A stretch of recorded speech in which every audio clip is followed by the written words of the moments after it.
Many parents are dealing with school bus issues such as canceled routes and a shortage of drivers. But one mother had to deal with a much scarier issue last week. Seth Kaplan reports. So we've got 3 kids in West Shore right now. One of them a 7-year-old boy. He goes to Red Mill Elementary School. He is special needs but fully functioning. Stephanie Davies says he rides to school on a van operated by Roar.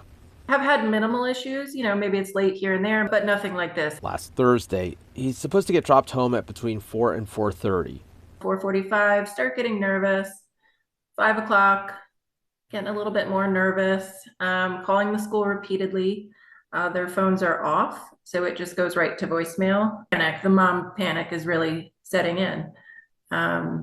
Did the van get in an accident? About 5:15, called the police. Fairview Township Police. So about 5:40, a policeman showed up at my home and, came out and said, yes, we're getting multiple calls. We're trying to find the van.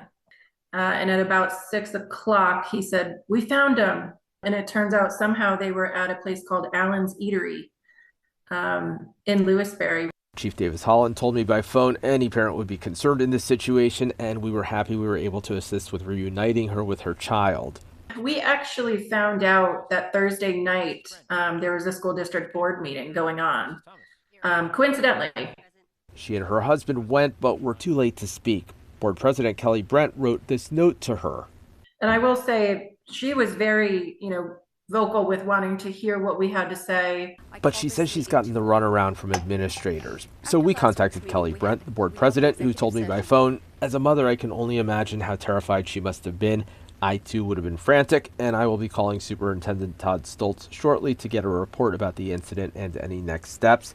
And after we spoke with her, we heard back from Roar that it was looking into everything with the district, and then from a district spokesperson who tells us a substitute driver entered the first destination incorrectly into GPS as Front Street in Harrisburg instead of Front Street in Lewisberry, which took the bus well off course.